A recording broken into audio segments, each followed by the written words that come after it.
আমার আপনার সমাজে আর কোনো কিশোর গ্যাং যাতে উৎপাদিত না হয়, আর কোনো কিশোর গ্যাংকে যাতে আবির্ভাব না হয় এই বিষয়টা আমার আপনার দায়িত্ব। কিশোর গ্যাং কি এবং কেন? কিশোর গ্যাং কিছু অভদ্র নেতাদের অভদ্র ছত্রছায়ায় কিছু অভদ্র পিতামাতার অবাধ্য সন্তান অথবা অবাধ্য ছেলেরাই কিশোর গ্যাং। সমাজের যত অপকর্ম রয়েছে এই কিশোর গ্যাং তার সাথে জড়িত। অতএব আমার আপনার নৈতিক দায়িত্বে কিশোর গ্যাং যাতে কোনো অ্যাক্টিভেট না হয়।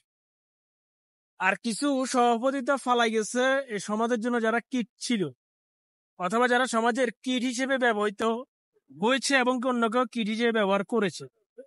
আর যাতে এই জাতীয় কোনো সহসভাপতির আবিষ্কার না হয় যে তাদের ছত্রছায়ায় যাতে আর কোনো কিশোর গ্যাং জন্ম না নেয়। অতএব এই কিশোর গ্যাং যাতে আবিষ্কার না হয়, কিশোর গ্যাং এর যাতে জন্ম না হয়, আমি আপনার এটা নৈতিক দায়িত্ব যে খেয়াল রাখা, কিশোর গ্যাং যাতে আর কোনো কিশোর গ্যাং যাতে অ্যাক্টিভেট না হয়। কারণ এই কিশোর গ্যাং সমাজের জন্য, জাতির জন্য একটি অভিশাপ।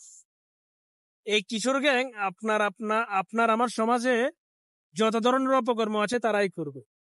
যত ধরনের অপকর্ম রয়েছে, মাদক রয়েছে, ইফটিজিং রয়েছে, এই কিশোর গ্যাংই করে। সমাজের যত আবর্জনা আছে কিশোর গ্যাংয়ে তৈরি করে।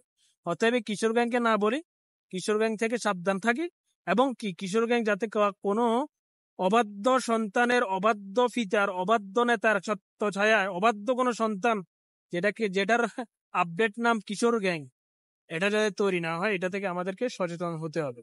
অতএব আসুন কিশোর গ্যাংকে না বলুন।